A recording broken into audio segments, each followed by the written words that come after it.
Hello, everybody, and welcome to Atheist Sunday School, your one-stop shop for everything Atheist Sunday and school. And boy, do we have a show for you today. Today, we are covering Acts, chapters 16 through 18. That's what we're covering, 16 through 18, with Aron Ra. Look at him. Look at Aron. Look at him. Look how beautiful he is. There he is. How you doing, Aron? Oh. It's all right. Happy to be here, sir. Yeah, glad to have you in here. So Ruben, as you can see, is obviously not here today. Yes. Now Illness-related reasons. yeah, can't come. illness related. So I did post about it in the community tab. I don't actually know if he has COVID, but yeah, either way, he is Girlfriend quarantining. who he lives with has it. Yeah, he's quarantining either way. So just on the safe side. So instead, we got Aron, and Aron's way better. So now I also heard a rumor that Aron was actually doing a Bible show of his own. How's that going? Well, the whole thing depends on our resident scholar, you see. Does it? Okay. Who looks like me, but really looks more like you than me. Oh, wow. That's unfortunate for him. Yeah, we are covering these next 3 chapters of Acts today, and I think we get some interesting scenes. Some stuff that we talked about it earlier when we covered Acts more generally, but we have another prison scene in here. And we'll see if this prison escape is going to be better than the other one that we had. That one was not terrible, but it was kind of lame. It was lame. Like what? His personal angel came down and asked everybody to let him leave. Pretty much, yeah. Basically, and then they let him go. Yeah, very anticlimactic. So hopefully this one's going to be better. We'll see how it goes. Yes, Matthew, Paul and Silas, it is. So yeah, I'm gonna hop into this reading here with Acts chapter 16. Unless Which version are you reading? Oh wait, you know what? Yeah, this is the thing that I actually forgot to introduce the versions. Oh my god! Because this is why Ruben is so helpful sometimes. Yeah, I don't even care. Yeah, exactly. So thank you for reminding me, Aron.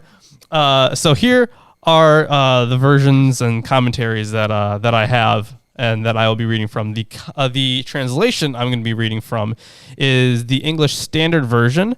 On this table, we have also the King James, we have the New King James, we have the NIV Study Bible, we have from the Hermenia commentary series by Richard Purvo, still a very unfortunate name. Yes, we Dick have Purvo. yeah, his name is greatest name. Yeah, Dick Purvo. That's pretty. I'm sorry, man. Short end of the stick right there. So we have his commentary and translation of Acts from the Hermenia series. We have the Jewish annotated New Testament from Amy Jill Levine, I believe. We have Erdman's commentary on the Bible. And if you care, there's the New Testament survey over there as well. Yeah. We also have the New Testament survey. And also in front of me, we have the Greek New Testament. So if we need to check translations or any of the original text, or most likely original text, I can just check it. And then we have a textual guide to the Greek New Testament, which often tells us about other readings that have been found in a variety of manuscripts. We have the text of the New Testament by Bruce Metzger and the Historical Jesus in Context by Amy Jill Levine and others. Always got to end off with Amy Jill Levine. Man, how many times have you had to say, never mind. We've used that book a lot. Or we've used the Hermenia commentary, and these people are in it a lot. Yeah. We have used Hermenia a lot. Hermenia is one of the best commentary series there is, straight up. And those. I mean, God, we should get sponsored by them. By Hermenia, that would be great. That would be amazing. That would be cool as fuck. Wouldn't it now? Yeah. I mean, and in case we need it, we also have the complete works of Josephus by our side. So That's what I have in front of me. What are you reading from, Aron? I just pulled up the New Revised Standard Version Anglicized, so I have the NRSVA, and I don't have a bunch of different versions open up. They used to have the Biola. I think it was called Biola, where you could read 4 different translations at the same time, and sure. up to 4 different. And they had dozens to choose from that you could sort through in the list. And I particularly liked the Darby version because it just didn't match anything. Well, unfortunately we don't have that one. When you go through the parts of the Bible that talk about like what you're not allowed to eat, for example, and I remember that the Darby version of the Bible just decided that everything was a lizard. Wow, that is a long list of things, and they're all lizards. But if you look in other things, then they're listing ferrets and alligators and all these animals that you're not allowed to eat, a whole wide range of them. But if you go to the Darby, then the same verses, it's just lizards. That's just pretty funny. Kinds of lizards. Yeah. Now, I'm sure that as someone who takes an interest in taxonomy, that didn't go well with you. Well, yeah, how can you establish a prohibition when you can't even determine what the animals are? Yeah, that you're not allowed to eat. I mean, there's a pretty big difference between a ferret and an alligator. I would say so. Yeah, there are quite a few. I think alligators they have sharp teeth. That might be. Well, so do ferrets. Ferrets. Oh shit! Never mind then. I guess they're exactly the same. There you go. They're the same thing after all. Jeez. Yeah. That's all it took. They're both long and wriggly, so yeah. Done. All right, so those are the versions we have. So on this show, I don't know if you remember, because last time, actually no, not last time. Last time you were on here, yeah, we each kind of switched off reading chapters. So because there are only 2 of us, I'll read chapter 16. You can take chapter 17, and then I'll read chapter 18. But the time before that you were here in studio, I remember that we got very drunk. Oh yeah. that was a fun. That. Yeah. Yeah, that was a fun time. I did have a bit too much rum. Just a bit, yeah. No, I know what that's like though. He says as he takes a drink. Yeah. All right, so all right, let's go. Yeah, I'm gonna hop into it. And if you have any commentary, any thoughts at all, just you can stop me whenever. I'll okay. Yeah, we'll talk about it if we need to. All right, so chapter 16. Paul came also to Derbe and to Lystra. A disciple was there named Timothy, the son of a Jewish woman who was a believer, but his father was a Greek. He was well spoken of by the brothers at Lystra and Iconium. Paul wanted Timothy to accompany him, and he took him and circumcised him because of the Jews. Yeah. Well, if you want to come, that's cool. If you want, I'll be happy to have you come along with me. There's just this one little thing here. Yeah, that's right. Yeah. This fits in with what we were reading yesterday. Yeah. Yeah, because we were reading about Abraham's covenant. That's right. On Saturday, yeah. So he's gonna circumcise him because of the Jews who were in those places, for they all knew that his father was a Greek. So of course he wants to kind of pass him off here, kind of have no troubles in the land, right? But it is interesting here. So it's pointed out by Pervo that circumcision would provide no more protection for Timothy than it had for Paul. Of course, we know how that went for him beforehand, not well, mostly because of his preaching. From Acts, one would infer that Timothy was considered a Gentile by local Jews who knew that his father was such. Had a matrilineal principle been presumed, verse 3 would have said that they knew that although his mother was Jewish, he had not been circumcised. The narrator does not state explicitly that Timothy was a defective Jew. So And the question of whether or not he actually would have, like, who did the circumcision, I guess, because, like, it'd be weird if it was Paul himself. Maybe he probably would have, hired somebody to do it, right? Because, like, I don't think Paul has any medical training. Even at that time, whatever would pass his medical training at that time. So I don't think he would have had any of that. Well, I'm pretty good at whittling. Eventually, you'll get the right shape, I suppose. Yeah. So we don't really know if this has any historical basis at all, or if it's just Lucan invention entirely. So the tradition is probably without historical basis. The act admirably serves the Lucan program of quote unquote Jews first, and demonstrates Paul's loyalty to the traditional faith. But it serves no discernible Pauline interest, and would have laid him open to the kind of charge he made against Peter in Galatians 2:14, which we will get to. So that is interesting to note there. Yeah, 20% off on sale. I don't know. That's in the chat. What about it, Nile Geese? I don't understand. No, 20% off. What is the dick? Got it. I thought it was a sale. Yeah. Ouch. Yeah, this is a really, really bad time. All right, so I suppose, unless you have something to add, I will continue on. No, I don't. There is no good reason to do circumcision.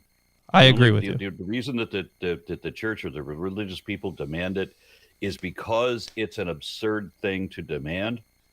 That it's painful and awkward, and that it's very, very private and humiliating and all of that, and that this is the thing that will show your devotion to the lie that you have to make believe. Yeah, and it's not like it's like reversible in any realistic sense. Yeah, or like any of us had a choice a lot of the Right, times. yeah, we didn't have a choice in any of that. I was like 8 days old. Right? Right, yeah. So, you're telling me all these other things require consent that I cannot give as a minor. Yeah. But right, before exactly. I'm even able to speak, and you're going to determine what my religion is.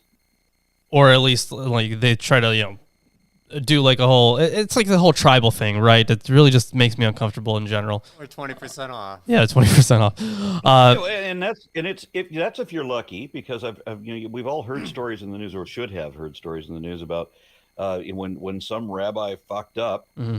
and the child got 50% off. Oh yeah, or more.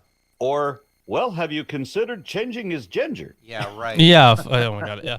Horror story. So I remember. I don't remember this, but my grandfather told me a story about when I was like 2 years old. I was at my cousin's bris, and like so Why? I don't know. Okay, they made it a family thing. I don't know. Jewish stuff. How is this a? Oh, good. We're going to do a big family thing. We're going to watch some child get his dick carved. Exactly. And here's the recollection of the story according to my grandfather. So my cousin was obviously crying, so I like ran up and tried to like save him, I guess. As like a 2-year-old, I tried to like take him away from the guy that's hurting him. And my grandpa was like, "Oh, you were so funny and cute back then that you tried to save someone from a circumcision." I'm like, I kind of agree with my 2-year-old self pretty hard right now. Unfortunately, I wasn't. It bothers me when I talk to an adult who says, "Well, I got circumcised. It didn't bother me." Well, how do you know it didn't bother you? You were 8 days old. Right. Yeah. You can't have anesthetic, so you go through this unnecessary pain. And what's the other purpose of it? I mean, because Abrahamic religion is particularly weird about issues of sex. It gives you a bad that's starting why they bias. Also do Your first memory is bad. Mutilation. We understand when it's female genital mutilation that the only reason to do that is to make sure the girl cannot enjoy sex, because Abrahamic people cannot deal with a woman who can enjoy sex. Yeah. But this is, you're diminishing your own capacity as well. So it's just it's this sexual, what is it? It's not a perversity. It's prudishness. What? Depravity. I don't know the word. Yeah, I'm also not sure the word that I would put on it. I like depravity. You always like depravity. Oh, it has a V in it. They think it sounds cool. That would imply taking your sex to extremes. But we're going the opposite way here. Because you are so afraid of sex. You're afraid of people enjoying sex. No. You know, and what is the ultimate result of this? I mean, when you have preachers, for example, when you have a priest who has to swear to celibacy, what do we observe is the result of that? Chastity? That's one option. That would be the better one. The other one is child abuse. Oh, yeah. Yeah. That's what happens in the church a lot of the time. Oh, yeah. Yeah. So you're denying yourself one of the strongest urges we physically have, and it's simply because it is a strong urge. So if it feels good, it must be bad. This is the way Abrahamic religion teaches everything. Yeah, and I guess to put a should try to put a note on that one. When it comes, I actually lost the thought. I lost the thought. Let's look at all the people completely out of my head. When any religious organization has the word family in the title, right? The only reason that they have the word family in the name of their organization is because they hate gays. It has nothing to do with family values. And all these people who like Ted Haggard, for example, who praise, their devotion to marriage, right? And family values and all of that crap, until they get caught snorting coke off of a male prostitute's ass. Yeah. Good old Ted Haggard. Or until they get caught doing a gay hooker in a van outside of their church. Or when they get caught going into a hotel room with a assistant who they hired on Rent-A-Boy, whose qualifications include having an 8-inch long uncut penis. Oh, nice. Because that's what you need for the kid who's going to be carrying your luggage to your hotel room. No, remember that song, Ted Haggard is completely heterosexual? What happens with each of these people? These are all the leaders of these organizations. So hypocrisy runs rampant. When they realize that they want to lay a little mouth pipe, well, then they have to argue against homosexuality. They have to hate themselves. Yeah, well, the comes from the internal hatred. Yeah, it's very unfortunate if they just the thing is for a lot of the stuff like that. If you actually take a look at the scholarship, like in 1 Corinthians, I think there's a verse about not being gay or something. But that we don't even know what that word means because that Greek word doesn't appear anywhere else. So it's just kind of a guess. And then in Leviticus, I think Josh Bowen made a video about that verse in Leviticus, saying that we just kind of misunderstand it now, or it was that it originally would have said something else. But either way, because I remember the thing I wanted to say before, to put an end note on it. If you're an adult and you decide this is the thing that you want to do, you want to get circumcised, then go ahead. You're an adult. You can make that decision. But yeah, forcing it on children is just wrong. What are you doing? I don't mind. I hear adults saying, well, I got circumcised and I'm perfectly fine. I'm like, well, what do you got to compare it to? I don't know. Less cleaning, I hear. That's about it. Is it really that much? I mean, I don't know. I don't have anything to compare it to. Yeah, it would not be that much. Spot on, Aaron. Doing the maintenance between a shaft drive and a chain drive. I mean, there's a huge difference there. I mean, but anyways, let's continue the reading. As they went on their way through the cities, they delivered them for observance the decisions that had been reached by the apostles and elders who were in Jerusalem. So the churches were strengthened in the faith, and they increased in numbers daily. Hooray. So building a strong community. And here's the next section here. And they went through the region of Phrygia and Galatia, having been forbidden by the Holy Spirit to speak the word in Asia. Oh, thank you, Robert Lawrence. Robert, with $10. Thank you. Very much appreciated. And I don't know what animation Robert is gonna get, but you get something. Usually, because we do have that set up. But anyways, yeah. So he's. How are they forbidden by the Holy Spirit? Yeah, that is what in Asia. That is what I'm curious about. Like, why would they not be allowed to do that? And I'm kind of irritated at the whole Asia thing anyway, because when they ask you how many continents there are, it was easy for us to understand the supercontinent of Pangaea, where all the continents are put together. But Asia is the same continent as Europe. So this may have been referring to like Asia Minor, so modern day Turkey. So when you're going perhaps through the Middle East, that's just a perhaps. Which continent are you on? Well, I mean, you would be in Asia, but like their understanding of it would have been, I think, a little bit different. But I will check to see why they're not allowed to do it. So yeah, the holy Asia. What? Your Asia. I'm Asia. That's right. I'm all of Asia. Eurasia. I'm just messing with you. Wow. It's that continent. It's that big continent called Eurasia. I know what you're talking about. I want to remind everybody that in my genealogy, because my family is Mormon and they do genealogies, part of my genealogy was these two people that immigrated to Denmark from Asia land. Oh. And the word for Asia land was Asgard. Asgard, was it? Yes. But the names of the people are more important than the Asgard they came from, because it was in the 2nd century and it was Odin and Freya. Yeah, they are in my genealogy. This is not a joke. They were in my genealogy. Odin and Freya of Asgard are my direct ancestors. Wow, good for you. That's kind of crazy. Good for you. Congrats. Well, that's how Mormons wrote it down. Fair enough. So let's see here. So the narrator does not explain the meat. Oh wait, hold on. What? Okay, I'm gonna get through verse 8, and then I'll bounce back to why they shouldn't preach in Asia. Maybe the translation that Hermenia has might be a little different. And not so sure. When they're talking about Asia, very often they're talking about Persia.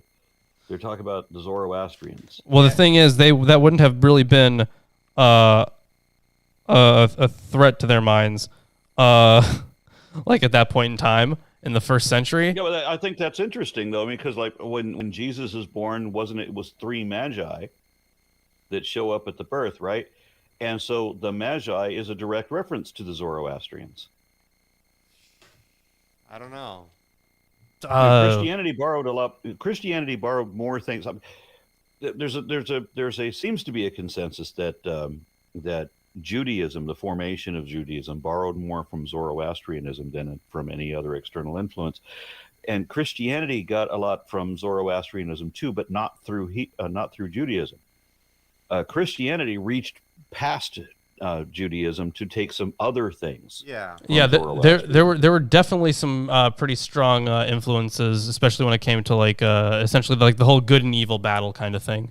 That was really the righteous man upon his death will ascend to the kingdom of justice under the wise Lord Ahura Mazda, but the wicked man will descend into the kingdom of the lie, ruled by Ahriman the opposer. Also known as thanks, Matthew Salisbury. He said that exact thing. Ahura Mazda, Ahriman, yeah.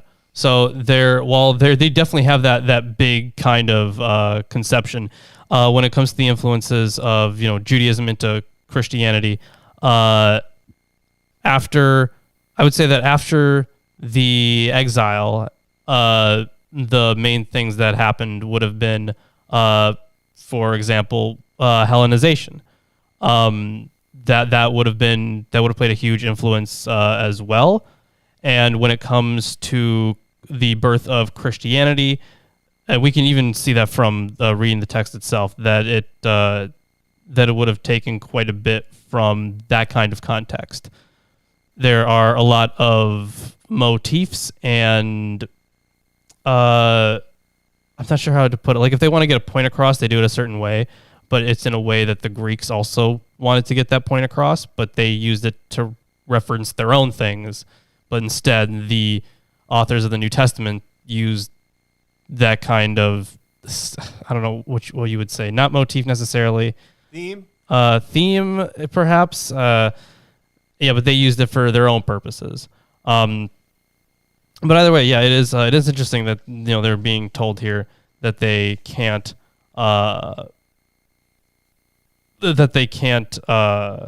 preach in Asia, which I think probably would have just meant Asia Minor, which would have been modern day. It reminds me of when Jesus told his disciples that they should not preach to the Gentiles, or that they shouldn't go. Like at one point he says you're going to go everywhere, but prior to that he says you shouldn't go everywhere. You should only speak. I've only come for the Jews. Yeah, at some points. Yeah, that's actually one of the alternative readings for that section, that you shouldn't go to anybody, which is interesting. By the way, yeah, so can't speak the word in Asia, apparently, according to the Holy Spirit. Which could be everybody. Right, yeah. And when they had come... So the Buddhists and the Hindus and the... Leave them alone. Yeah, leave them alone. Shinto. Leave them alone. What? You got to leave those guys alone, the Buddhists. Yeah. You got to leave them alone. And when they had come up to Mysia, they attempted to go into Bithynia, but the Spirit of Jesus did not allow them. So I'm guessing these two are meant to be synonymous in this case, because they're both kind of stopping. How did the Spirit of Jesus not allow them? Yeah, so some things we need details in the story. No, I agree. Details would be great. Yeah. Sometimes there's just missing sections as well. Isn't that fun? Oh, well, yeah, there are sometimes missing sections, but luckily not as much. Not in the Bible. Not so much. Not as much in the New Testament especially. Right. Because it's just so much closer to our time and more stuff exists for it. So, yeah, I'm going to finish this section and then I guess have some commentary on it. So, passing by Mysia, they went down to Troas, and a vision appeared to Paul in the night. A man of Macedonia was standing there, urging him. A vision appeared in a what? No, it appeared to Paul in the night. In the night? So at night. At night, okay. Yeah. Yeah, a man... Be thou enchanted. What? I heard somebody sneeze, so be thou enchanted. Oh, yes. Thanks, man. That's much better than the other thing I've heard all the time. Seriously.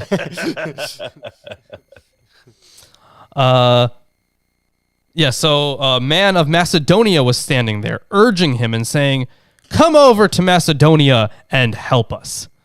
And when Paul had seen the vision, immediately we sought to go into Macedonia, concluding that God had called us to preach the gospel to them. So a few things there. One, so yeah, the Holy Spirit and the Spirit of Jesus are practically placed in parallelism, right? That's how they're functioning. They both stop them from preaching, but I guess instead of preaching in those other places, they want them to go to Macedonia because that's where they should go. So maybe instead of... Paul is just constantly high. I like that idea. Yeah, I like so that when we read this, we don't have to be reverent. No. We don't have to conclude that it somehow makes sense even when it doesn't. I like that we can just read it and say, hey, this doesn't seem right. Yep. All right, so John asked if my Greek version has Spirit of Jesus. So, God, what verse was Spirit of Jesus in just now? Was that in verse 7? I'm not sure. Because I have this all pulled up, but... this was in verse 7, yes. Verse 7 was where it said Spirit of Jesus? Okay. So if I'm checking verse 7... Yes, I do have the Spirit of Jesus in the Greek version. Yeah. So,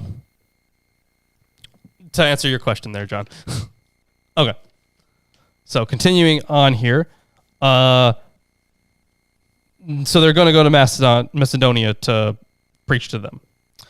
So, setting sail from Troas, we made a direct voyage to Samothrace and the following day to Neapolis, and from there to Philippi, which is a leading city of the district of Macedonia and a Roman colony. We remained in this city some days. It's interesting that they put that detail into there.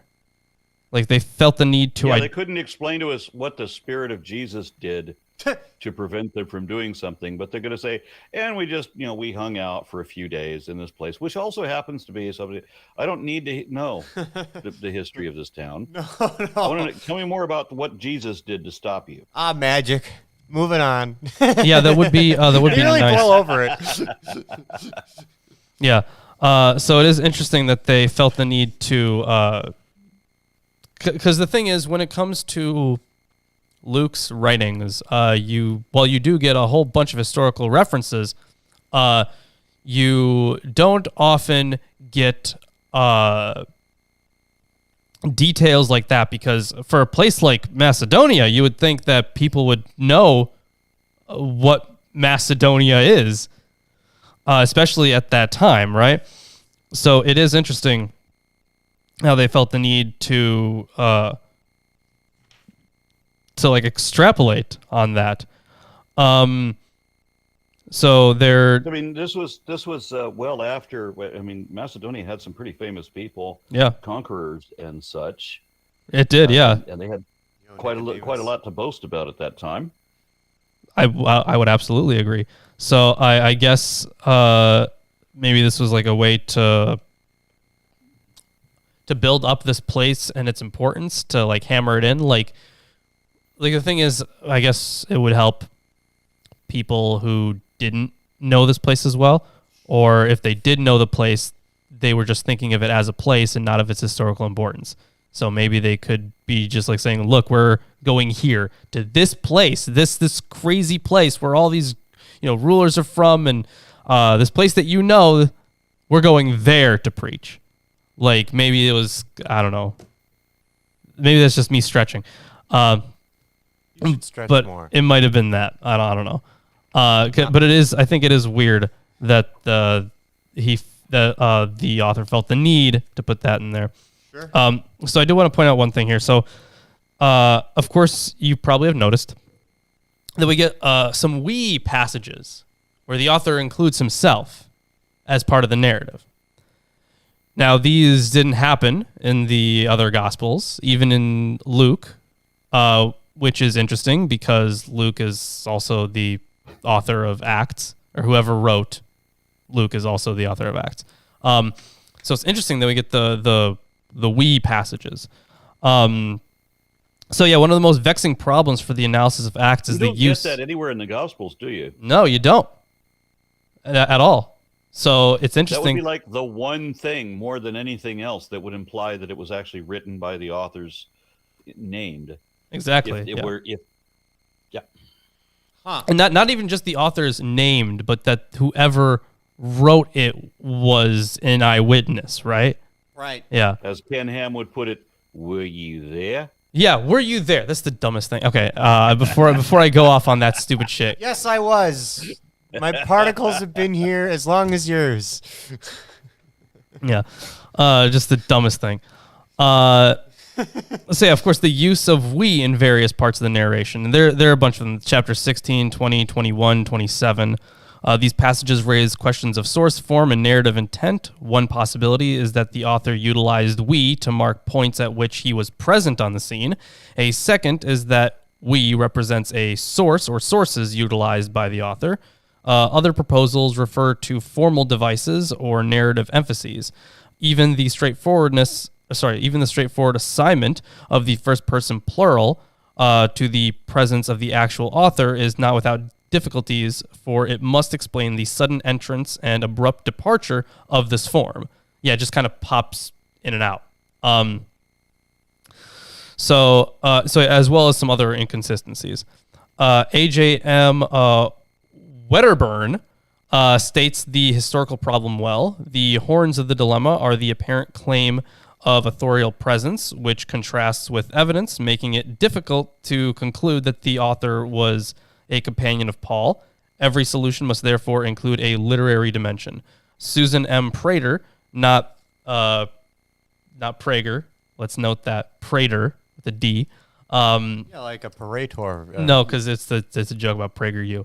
So Susan M. Prater identifies 4 outstanding narrative questions: anonymity, plurality, restriction of first person to certain sections, and mixture of first and third persons.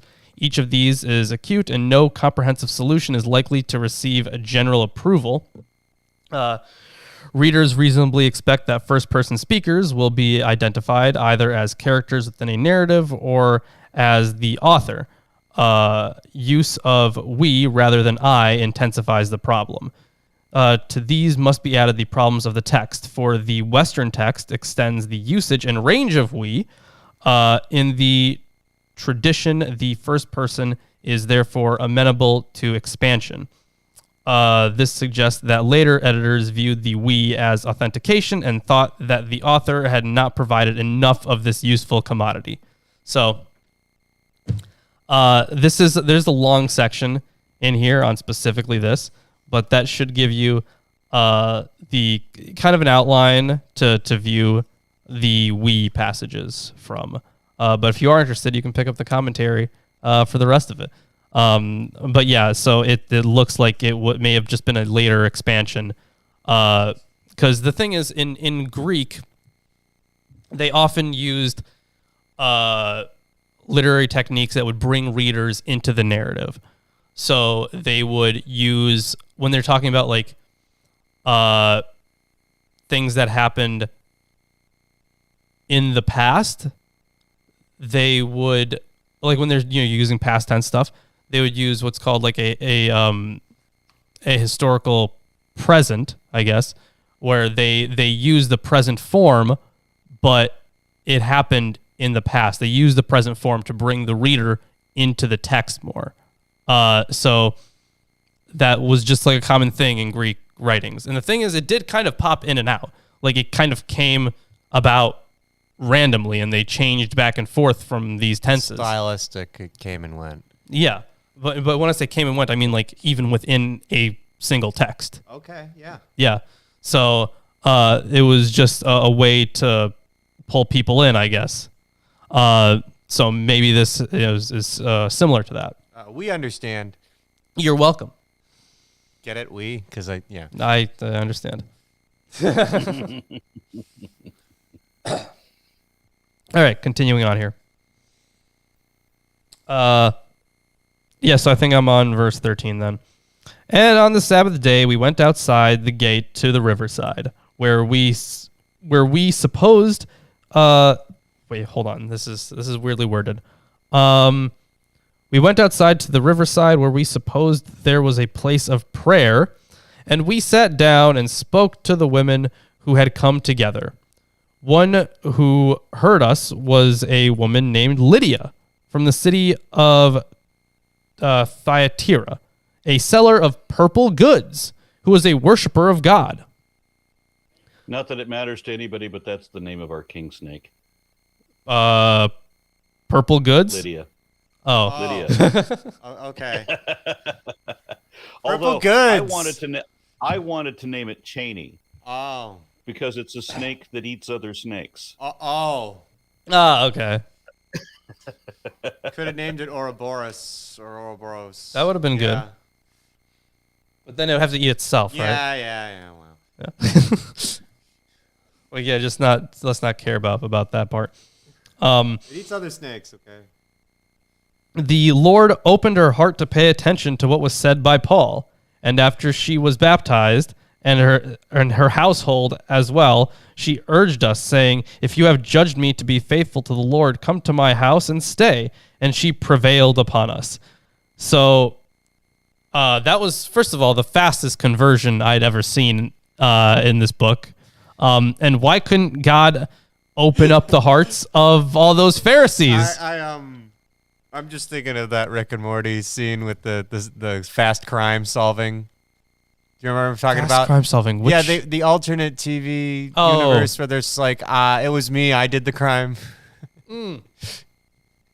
This is the fastest conversion, though. It was like, you're right, I believe now. Yeah, there you go. Real fast compromise. Yeah. Also, Dragons in Genesis just noticed that Aron's here. All right. Now we finally get this prison section. As we were going to the place of prayer, we were met by a slave girl who had a spirit of divination and brought her owners much gain by fortune telling. So we have run into magicians in Acts before. Multiple, I think, actually. Yes. But doesn't the Bible also prohibit that? Yes. Yes. So this the thing is, within the Bible, other magicians can do magic. Like the ones in Egypt, they turned their staffs into snakes. Yeah. They did. But it's just that, Moses' snake was better than their snake, so it ate their snakes. There's definitely no dick joke in there. No. Definitely none at all. Compensating for anything. No. So in this part, this girl has she's possessed, I guess, and she has somehow she's literally possessed. Yes, she's a slave girl. Ouch. And it's working, right? Because she's making a whole bunch of money. Or not even just a bunch of money. She's making some kind of gain. Her owners. Yeah, but still, it's working. Is the point I was trying to make? If she could really tell the future, she'd be able to find a way out of that. That is, probably also accurate. This is what's going to happen. You're telling the story before it happens, Aron. Come on, spoilers. No. Okay. Yeah, right.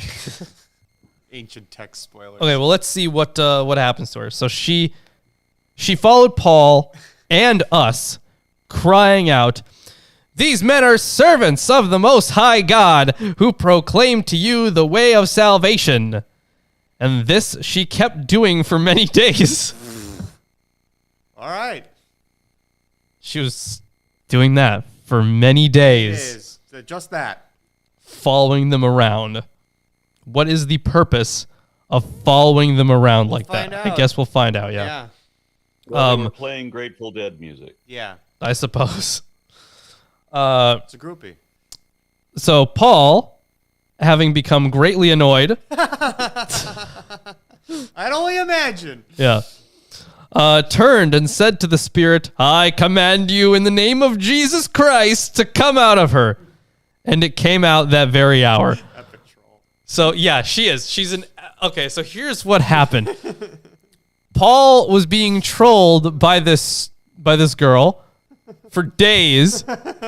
He thought that the only explanation was possession, but then he finally told her to stop, and then she was like, "All you had to do was ask." What a dumb story. This is great. I mean, scraping the bottom and of also, the there's a slave girl. They meet her, but they don't meet the owners. Right. Oh, wait. That comes up. That comes up next. Here we go. Okay. Yeah. But when her owners, it says Finally, owners, yeah. after days. When her owners saw that their hope of gain was gone, they seized Paul and Silas and dragged them into the marketplace before the rulers. So, because now she can't. I don't know. She can't tell fortunes. Apparently, Oh no. she can't be. What's his name from Back to the Future? Biff. Right, because Biff has the the winnings. Lottery tickets. No, not the lottery tickets. The sports. The horse races. Horse races. Right. Yeah. So it's like that, and either way, the owners are very angry because now they can't make money because this girl isn't as annoying as she was before. Maybe that's how she made so much money, because she just annoyed people until they gave her money. Wow. Epic troll. Either way, I don't see a crime there. You're on verse 20, right? Yes, I just got to verse 20. Yeah. Go ahead. And when they had brought them to the magistrates, they said, "These men are Jews, and they are disturbing our city. They advocate customs that are not lawful for us as Romans to accept or practice." So which of those three is the worst crime? That they advocate unlawful practice, that they're throwing the city into uproar, or that they are Jews? Yes. That's a good question. That's a good question. The world may never know. I don't know if the commentaries say anything. I mean, they may or may not, but that is an interesting question. So either way, yeah, in these verses, I don't know, like, yeah, in their preaching, they could have been, doing that stuff, but that's not the reason they were taken in, right? No, it's because they had the girl. Yeah, because they stopped the evil spirit inside of her from making the owner's money.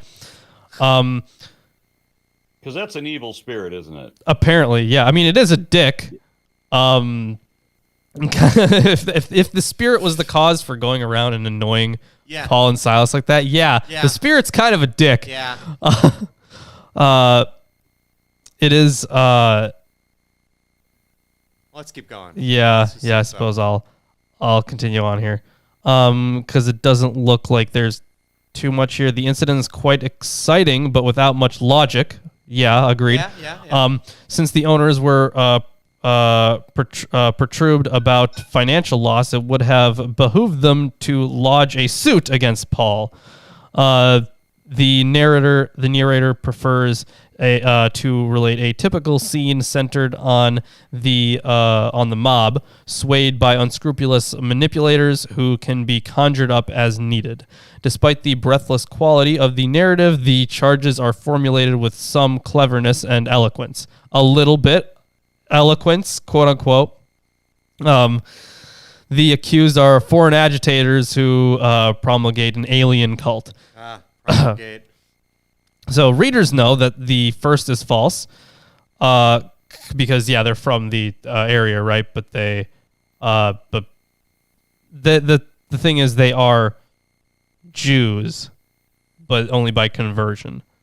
The second is more complicated. The complaints allege that the missionaries advocate un-Roman practices. A.N. Sherwin-White views this formulation as positively archaic, relating it to the decree against the Dionysiac mysteries, 186 BCE. So Jewish proselytism, while not specifically forbidden until a later era, had long been frowned upon, but the accusers do not explicitly say that Paul and Silas were attempting to persuade Roman citizens to adopt Jewish practices. Neither Luke nor his readers need to have been familiar with the fine points of Roman law. Virtually everyone knew that national customs could be regarded as sacred, and the charges intend to ignite the flames of nationalistic ardor. Yeah, I would say so. It happens a lot.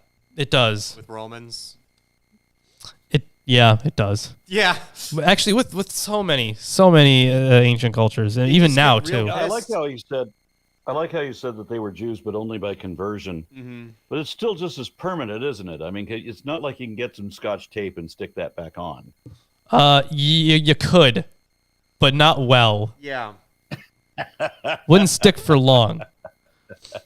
But it definitely it would be only by conversion. But I assume that they would know that they were Jews by the stuff they were preaching and not by their dicks. Whoa. Whoa? Risky business. Okay. All right. So they're being accused of this thing. Let's see what happens. The crowd joined in attacking them, and the magistrates tore the garments off them and gave orders to beat them with rods. There's not even like a trial here. No. Hit those guys. Yeah, just hit those guys. And when they had inflicted many blows upon them, they threw them into prison, ordering the jailer to keep them safely. Having received this order, he put them into the inner prison and fastened their feet in the stocks. And that happened in a lot of places. And also, Klaus, how's it going? Hey, man. Okay, so I was actually wondering if Klaus was okay. Because, Klaus, you won the shirt a month ago, but you still have to get back to me about the size of shirt you wear so I can actually send you the shirt. So I was like, man, I hope he didn't die. It's been a while since we've seen him in chat and hasn't gotten back to me on this thing. So I'm glad you're okay. Glad you're doing good and glad to see you back. What's your shirt size? Yeah, exactly. What's your shirt size? Let everyone know. A 6-week vacation. Wow, I can't even get like a week. Well, maybe someday, Lawrence. I don't know. You've earned it after this biblical stuff. Come on. I think I probably have. Yeah, right? 5 years of this? Anyways, let's keep going. Oh, wait, that's true. I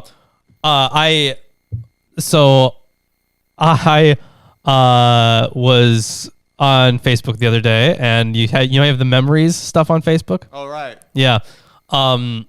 It said that 5 years ago, yesterday, was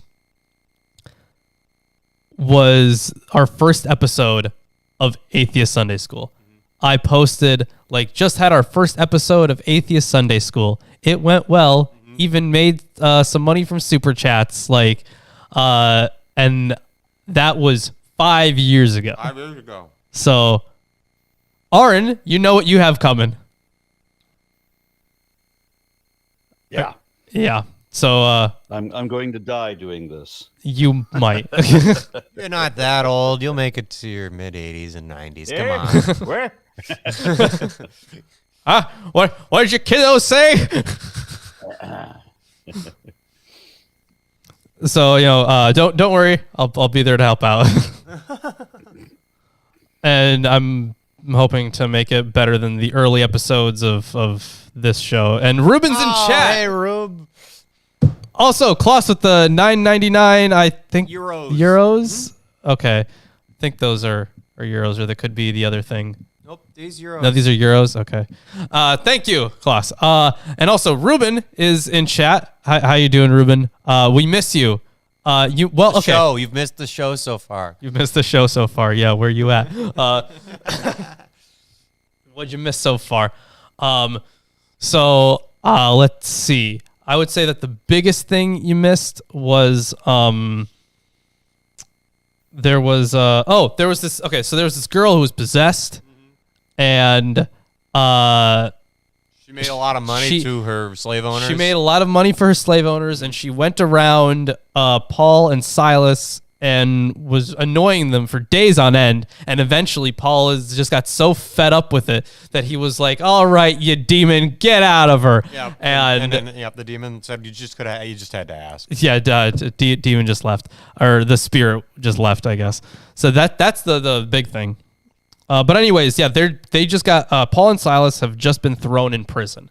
That is where we are at right now. We're continuing with verse 25. About midnight, Paul and Silas were praying and singing hymns to God, and the prisoners were listening to them. And suddenly there was a great earthquake, so that the foundations of the prison were shaken, and immediately all the doors were opened, and everyone's bonds were unfastened. When the jailer woke and saw that the prison doors were open, he drew his sword and was about to kill himself, supposing that the prisoners had escaped. What? Better to die by my own sword than to die by the prisoners, But honor. I don't know. They're getting out of there as soon as possible. I don't know. He's 3 IQ. It's definitely something low. So this guy's first response after an earthquake and thinking that prisoners had escaped. Better die now. Yeah, I'm thinking it's a shame thing, right? Yeah. Yeah. That was my best guess. Right. So that's my guess is it was an earthquake. This is a good time to invoke act of God. That yeah, right. I'm sure that they will. So let's see what verse is that? 27 where he like tries to do that. Yeah, he was responsible for the prisoners. That's a good guess there. Yeah, he was responsible for the prisoners, yeah. But it is and this is the one. This is the one that has a lot of similarities with the Bacchae, Bacchae, I don't know how to pronounce it exactly. I'd have to see the Greek actually. Actually, is the Greek in here? It isn't. But it has a lot of similarities with Bacchae of Euripides. And apparently like a good amount of them too. This has been pointed out by not only Pervo, but a bunch of other scholars as well. The question of an intertextual relationship between Euripides, Bacchae, which, although it is the primary source of the myth, it is a piece of literature rather than mythography, goes back to Origen's response to the earlier anti-Christian writer Celsus, who had contrasted Dionysus' rescue of himself with Jesus' failure to do so. In reply, Origen pointed out that Peter and Paul had, like Dionysus and his followers, had been delivered from prison and bonds.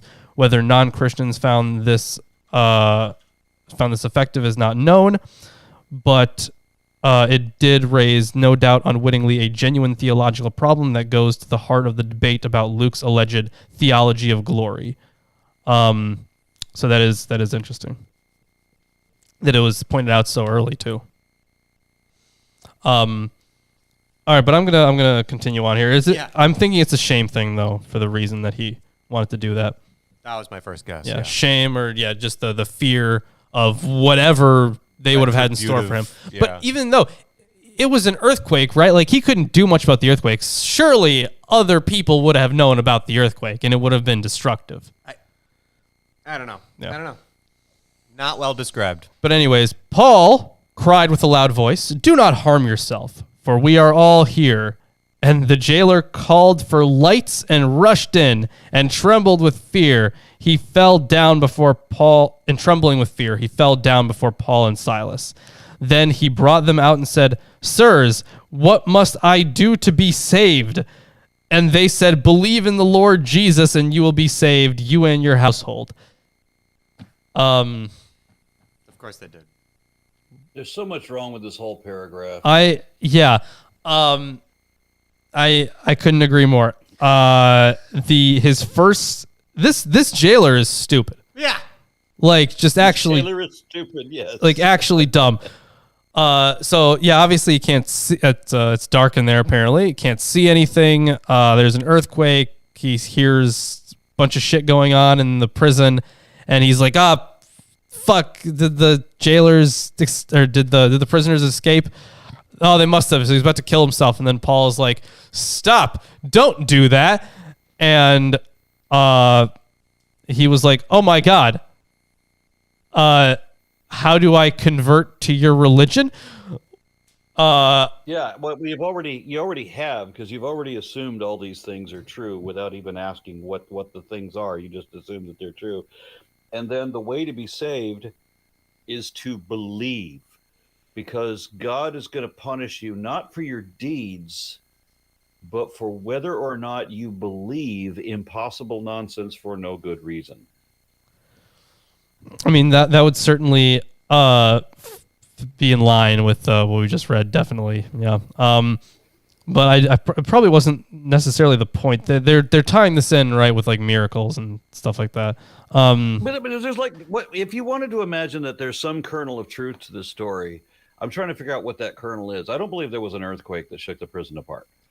All right, so whatever, maybe the foundations shift or whatever. But even that, I mean, that's probably all made up too. Landslide. These guys are sitting in a jail cell. They're telling a bullshit story to each other. Maybe they're telling a bullshit story to the jailer. Maybe they just got out by normal means and made up this bullshit story.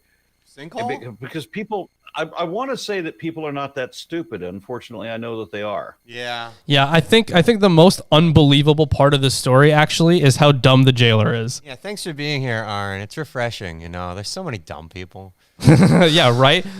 Like the two guys who are normally on this show. Oh my Total God. idiots. I got to put up with them all the time. Yeah.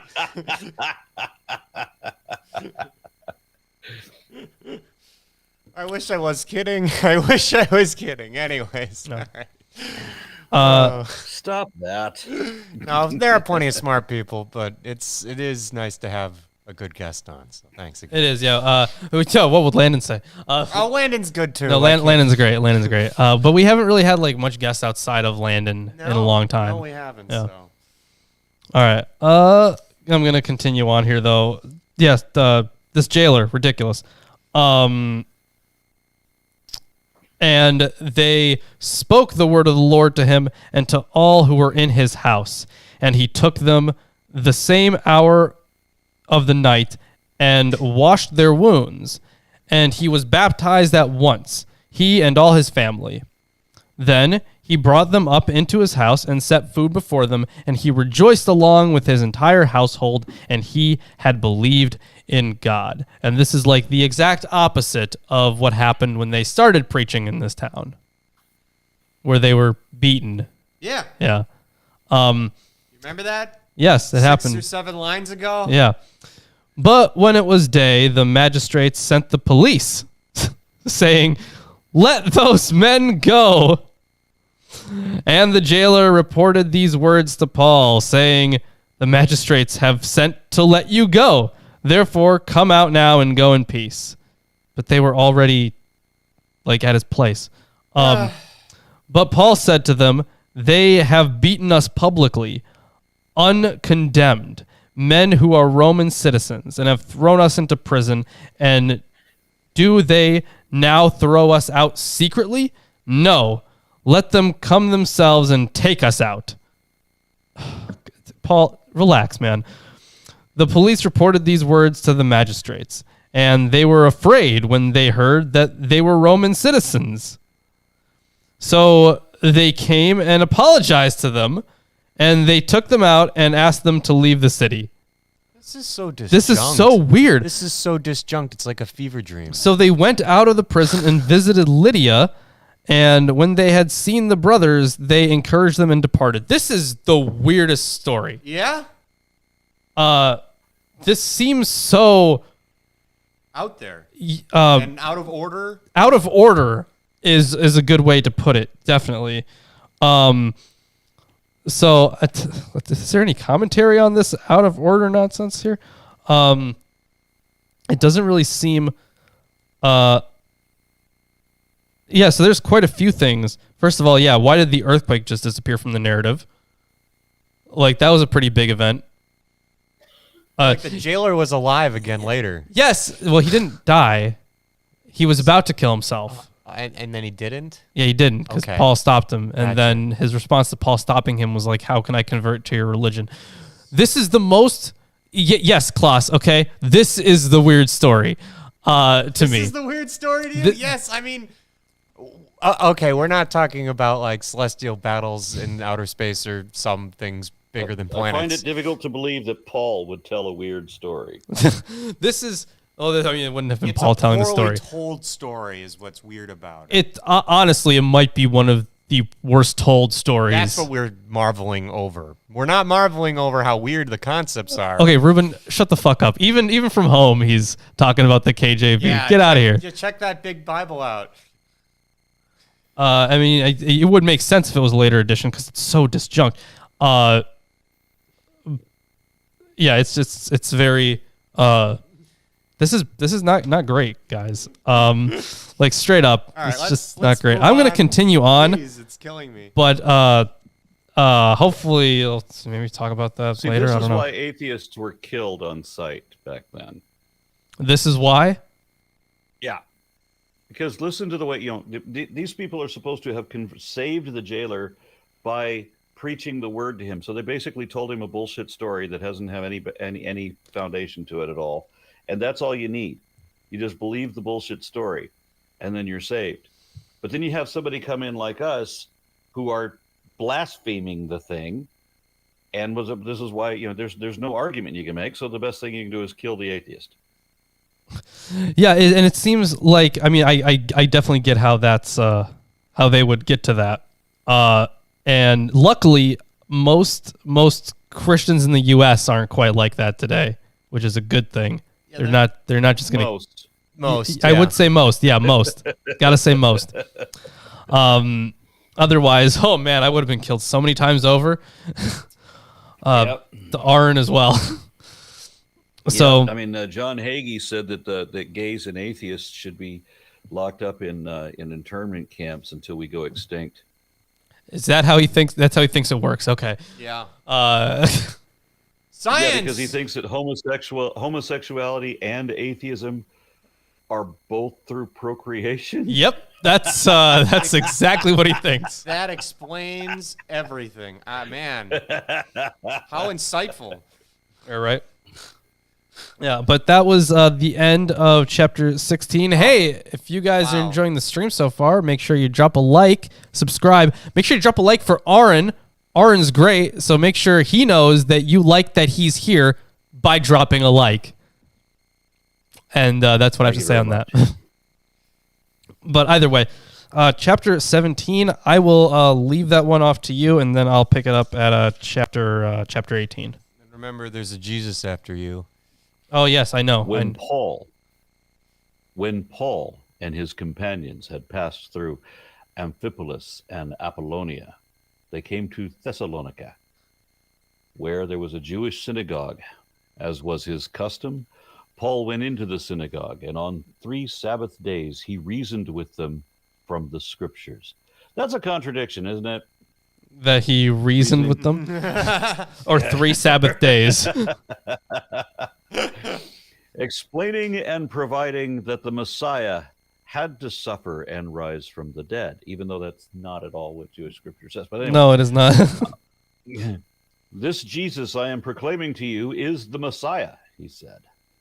Some of the Jews were persuaded and joined Paul and Silas, as did a large number of God-fearing Greeks and quite a few prominent women. Quite a few prominent women. Yeah, I'm wondering what a prominent woman looks like. Quite a few of them. Oh, and they're not attached to people anybody. So I don't understand what they're talking about. A few of the leading women. Okay. That's what they're... Right. Yeah. But other Jews were jealous, because Christians always want to pretend that everybody else is jealous of them. So they rounded up some bad characters from the marketplace, formed a mob, and started a riot in the city. Wow. They rushed to Jason's house in search of Paul and Silas in order to bring them out to the crowd. So when they did not find them, yes? Yeah, we just get Jason here. Was he in the text before? I don't remember Jason popping up. So it's interesting that we just get this character now. Do you guys remember a Jason? Nah. Wasn't he like the captain of the Argo? That's Jason and the Argonauts. Unless I'm like just completely... Oh, there's the... Okay, Jason. Jason! Hi, buddy! Yeah, there you are. Yeah. That's funny. But do you... I don't remember a Jason in the book of Acts. No, no. There might have been, unless I'm just totally forgetting, which is completely possible. I don't have like the best memory, right? So it's better than I think it is sometimes. It really is. I mean, you think anything aside from perfect memory is horrible memory. No, like you have a very vivid memory for certain movies and stuff. Probably because you've seen them so many times. Yeah, like I'm fine rewatching things. Yeah. Yeah, so it sticks out. Fair enough. Yeah, obviously, the one in Maccabees, sure. Would they have been... No, time period wise, that wouldn't have been possible. They couldn't have went... Because Jason was the guy who compiled the text, right? I think he compiled 2nd Maccabees. Yeah. Jason of Cyrene, right? Mm-hmm. Was there also Jason High Priest in there? I don't remember. But either way, I don't think that would have been like a possible thing. Yeah, first Jason appearance? Yeah, that's what I thought. Okay. Yeah, but anyways, yeah, new character just coming in out of nowhere. So I mean, yeah, go ahead, Aron. You can keep going. You just have this new character now. All right. But other Jews were jealous, so they rounded up some. I'm on 6 now. Okay. But when they did not find them, they dragged Jason and some other believers before the city officials, shouting, "These men who have caused trouble all over the world have now come here. And Jason has welcomed them into his house. They are all defying Caesar's decrees, saying that there is another king, one called Jesus." When they heard this, the crowd and the city officials were thrown into turmoil. Then they had made Jason and the others post bond and let them go. So, man, everyone has some serious issues with them preaching, no matter where they go. And it seems like it does seem like they're drastically altering the religious biome when they go places. Yeah, and in this case, this was in a synagogue, right? Right. Yeah. And they had a big issue with it, which would make sense for them. Yeah. But it would have made sense for the Greeks to not like it either. But in either case, man, the whole all these mobs. Very hostile. Yeah, very hostile. What I find most remarkable about this is that anybody reads these stories and is convinced. Yeah, especially with that last. I believe you, Aron. As soon as it was night, the believers sent Paul and Silas away to Berea. On arrival there, they went to the Jewish synagogue. Now, the Berean Jews were of more noble character than those in Thessalonica. Oh, okay. For they received the message with great eagerness and examined the scriptures every day to see if what Paul said was true. As a result, many of them believed, as did also a number of prominent Greek women and many Greek men. Wonder why you have to divide them up like that. For fun. But when the Jews in Thessalonica learned that Paul was preaching the word of God at Berea, some of them were there too, agitating the crowds and stirring them up.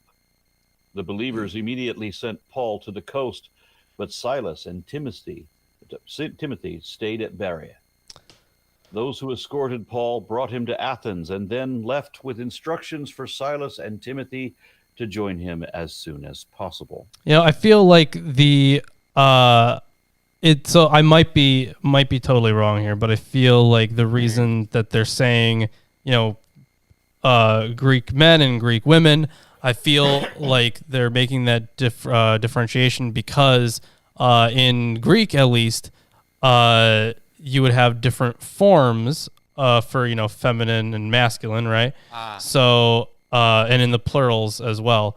So you would have, I guess if you really want, if you could say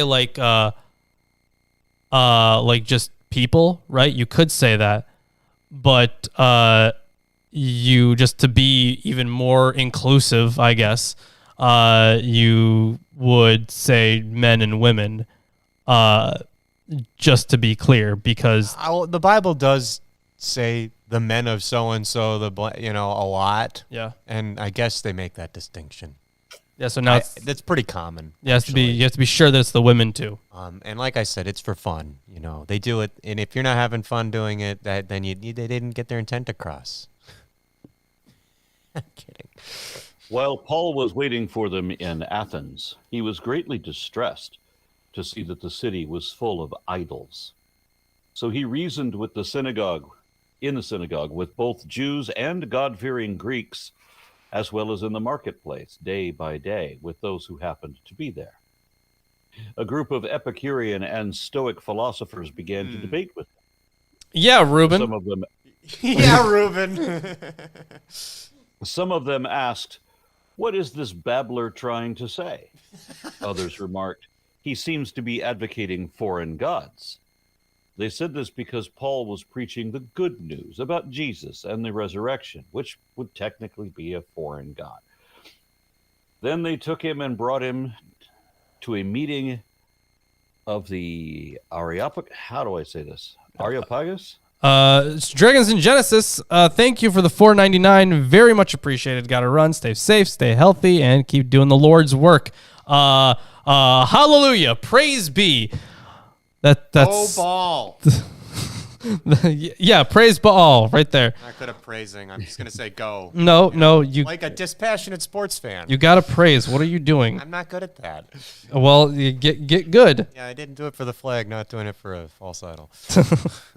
All right. Which verse were you on? 19. 19. Then they took him and brought him to a meeting of the Areopagus, where they said to him, "May we know what this new teaching is that you are presenting? You are bringing some strange ideas to our ears, and we would like to know what they mean." All the Athenians and the foreigners who lived there spent their time doing nothing but talking about and listening to the latest ideas. And no one ever asked important questions like, how do you know that? Paul then stood up in the meeting of the Areopagus and said, "People of Athens, I see that in every way you are very religious. For as I walked around and looked carefully at your objects of worship, I even found an altar with this inscription to an unknown God. So you are ignorant of the very thing you worship. And this is what I am going to proclaim to you. Everyone is ignorant of the thing that they worship." Everybody, you can't even show that a God exists, but you profess to know all of these details about it, right? And everybody's arguing over the details they know about the God that they don't know is even real. Right, but they of course think they know it, right? So they have like ideas about it. That's so sick. Yeah. That's disgusting. I know stuff because I know stuff. The God who made the world and everything in it is the Lord of heaven and earth and does not live in temples built by human hands. But we have to have a synagogue and we have to have a church. Right, yeah. So and he is not served by human hands, but we all have to do the Lord's work as if he needed anything. And that's why the scriptures tell us exactly how to build a box and a boat and a building and all these things that God cannot make by himself, we have to build for him. He's lazy, man. Yeah, or just chooses not to make, because like he can do a lot of stuff, right? There's a lot of stuff he can do. Why not? What? As if he needed anything. Yeah, he doesn't need any help. Except your money. He needs that. Yes. What was that George Carlin joke? Like somehow just can't handle money. Yeah. Rather, he himself gives everyone life and breath and everything else. From one man he made all the nations, that they should inhabit the whole earth, and he marked out their appointed times in history and the boundaries of their lands. God did this so that they would seek him and perhaps reach out for him and find him, though he is not far from any of us. For in him we live and move and have our being. As some of your own poets have said, we are his offering. Again, empty, unsupported assertions. That's all. So we can have a whole line of people representing different religions, and they can all give their empty assertions. And how do we see who's right? Nobody. That's right. Every time Toad from Mario Kart says he's the best, it's just him saying it. He's no better than any other kart racer. Well, see, do you know that? No. Were you there? Was I there? Yeah, I play Mario Kart. So when it comes to this section, right, so in verse 28, we have those quotations, right? So it looks like those actually come from something else. So the verse justifies the claim that God is near, sure. The justly famous resonant first clause may derive from a Greek poem, although the syntax of the second clause speaks against this. It is probable that it stems from a source that played on the link between Zeus and live and life. They are pretty close. So if you want to say like to live, you would say like Zeo, right? But then his name is Zeus. So it's like Yeah, it's that very close verbal or textual parallel. So yeah, but it was a pun used in the allegorical interpretation of Greek myth and familiar to Jewish writers. The Gentile narrator of Aristes says, God, the overseer and creator of all things, whom they worship, is he whom all worship, and we too, your majesty, though we address him differently as Zeus, by these names, those of old not unsuitably signified that he, through whom all creatures receive life and come into being, is the guide and Lord of all. So of course the God of Israel is that God for them, or at least for Paul, I suppose. But it is interesting that the ESV says that it may have been from Epimenides of Crete, that part of the poem was from Epimenides of Crete, and then the other section. Yeah, as even some of your own poets have said, for we are indeed his offspring. I guess that's from Aratus's poem, Phaenomena, I guess. It derives from the Phaenomena of Aratus. Apparently, that's where it comes from. There we go. That's what you get. Therefore, since we are God's offering, we should not think that the divine being is like gold or silver or stone, an image made by human design and skill. In the past, God overlooked such ignorance, but now he commands all people everywhere to repent. Are you shitting me? He has set a day. He did not overlook any of this. He punished a whole groups of people for this. He did not overlook it. Were they reading the same? They must have been reading a different Old Testament than we were. Yeah. Like, to substantially. The because Elder Testament. He didn't like just let it be. He was very mad about it. He ended up forgiving them eventually, right? But it took a few generations. Yeah, it took a while. But he was certainly mad about it. For he has set a day when he will judge the world with justice by the man he has appointed. He has given proof of this to everyone by raising him from the dead. So Jesus is the man that God has appointed. Yes, remember, he's the anointed one, right? The Messiah. The chosen one is another term that's used a lot. So, yes, he's been appointed. So he's not God. No, he's the judge. This is where we get into. This is why Christology is so interesting to me, because you have his role as a judge, the man he was going to do the judging, right? But then you also have him as being a divine being in a sense, or at least partially a divine being. So when we go from gospel to gospel, the Christology changes often, which is why I think it's just such an interesting field to talk about, because once you go later in time and you have people arguing about the proper interpretation, it's like, okay, have you ever seen like a debate between a flat earther and a hollow earther? Oh, that'd be hilarious. It would be amazing, right? You'd watch the shit out of that. I'd see some humor in at least one of those debates. I couldn't imagine watching too many. No. They're together, right? It's the flat earther versus the hollow earther. Right, but I'm saying it'd be novel for the time. Okay, like a one-time thing. Novelty pretty quickly. Gotcha. I have often suggested that one of the guys that I debated, that one of the flat earthers that I debated, was his entire game was to be irritating. Yeah. That was the only thing. He would like interrupt the opponent, make insults or whatever, try to get the other guy off his game by just insulting him constantly. Well, that's dumb. And being a general prick. Yeah, I'm gonna interrupt you. That's dumb. Yeah, exactly. So it's that kind of. And I was suggesting that take that guy whose name I don't remember. Okay. But to have that guy arguing for a flat Earth against Kent Hovind. Oh yeah. Priceless. Who has the same sort of shtick, right? But Kent Hovind can't be on his script because now he's going to be arguing for a globe Earth and for the first time ever, he's going to actually have to cite science in his defense. And it's the reason I bring up, flat Earth at all is because it's just really interesting to watch people make models of things that I don't accept at all. That it's just so interesting to watch people do that.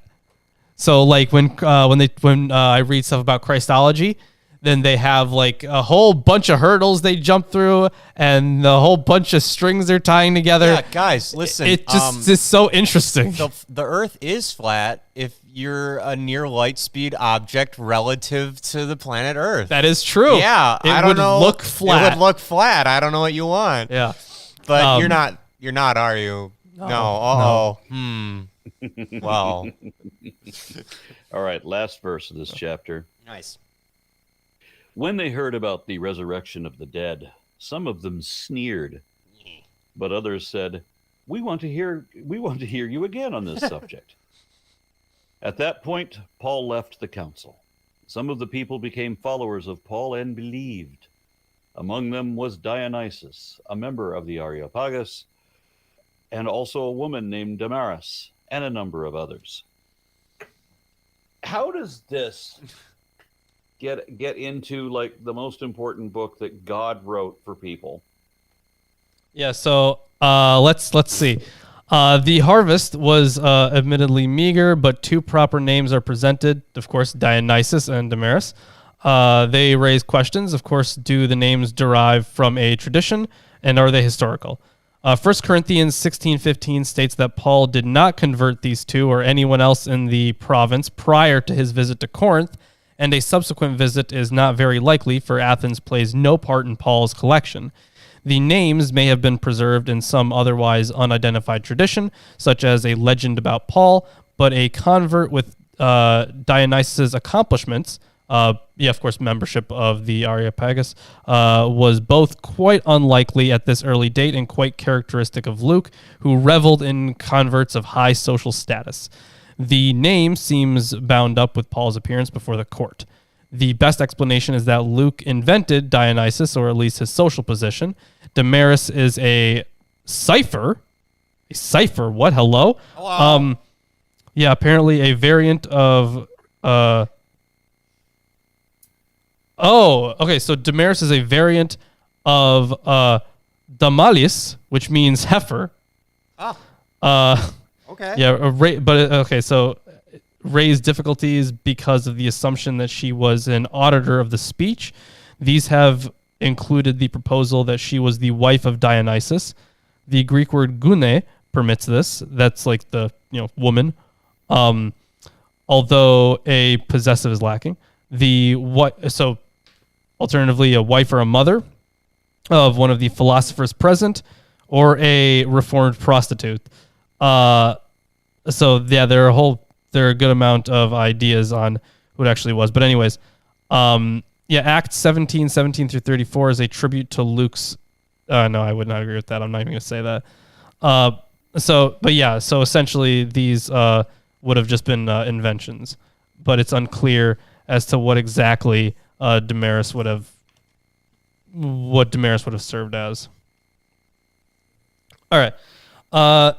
And hey, Aron, I'm just going to need you to say yes to this next question I ask. Do you hear something? Yes. Thank you. Me too. I also hear it. Behold, I am your Lord and Savior, Jesus Christ, and I want to let all you heathens and sinners know that I support this wonderful episode of Atheist Sunday School. Lawrence and Reuben try their very best to bring you the true glory of the Bible, and they need your help. They have provided links to their Patreon page and other social media just for you. Once again, my name is Jesus Christ, and this is Milwaukee Atheists. The Lord is with them. God bless. Oh my God. Jesus, thanks for stopping in. And you took Reuben. You took forever. Reuben. It's not coming back. You took Reuben forever ago. I don't think he's coming back today. No, yeah. not today. No, that's very unfortunate. But he was here. He's here in spirit. Exactly. Here in spirit. That's a good interpretation there, Chris. Thanks. Yeah. I mean, over YouTube, I get chat, I guess. So, we're moving on to Corinth, it looks like. So this chapter contains 2 references that may be correlated with external events and thus provide opportunity for establishing a chronological base. In addition, there are relative internal temporal markers. The first, after these things, it says meta tauta, which could be like among these things or like with these things, along with these things, or it could mean after these things. But either way, it's vague. Clearly. Yeah, you're welcome. And that is in verse 1. Let's see, every Sabbath in verse 4 indicates a mission of at least some weeks. That is true. Verse 11 speaks of an enterprise that lasted for a year and a half. The text does not state whether this applies to the entire mission or only from that point onward. Finally, verse 18 refers to a number of days, a vague expression that has different meanings in Acts. This data indicates that the mission to Corinth lasted between about 18 and 22 months.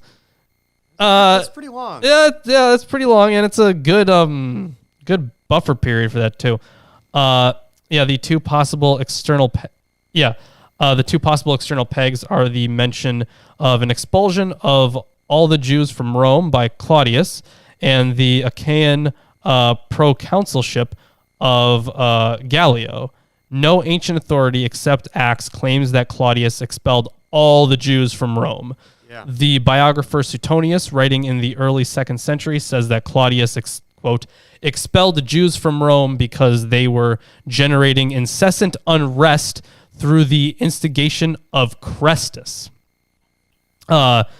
So this could mean a general expulsion or the expulsion of some troublemakers. The statement is enigmatic. Were the name of the agitator different, interpreters would conclude that Jews stripped up by some firebrand were involved in riots with the general population. Since Chrestus is a variant of Christ, the standard interpretation refers this to internal Jewish disturbances related to Christian missionary activities. Behind this stands the impression made by Acts taken at face value. When the message about Jesus is proclaimed, Jews riot. This understanding is far from certain. Suetonius provides no date for the section. They have some other historical references here as well, which we could cite, but there's quite a few of them. So I think we'll just leave it from the one from Claudius. But either way, at least some Jews, were kicked, or they would have been Christians, right? Yeah. Jewish Christians, but the Romans would have seen them as still just Jews. Right. They were kicked out of the city for being too preachy. Yeah, too preachy. They went around doing that one thing that possessed girl did, just repeating themselves over and over again, following people around. That's a good point. For days. That's a good point. But they were like going like around by themselves. They weren't this one girl following these 2 guys for a while. Right. Still, you get kicked out if you keep doing that. Kind of annoying, yeah.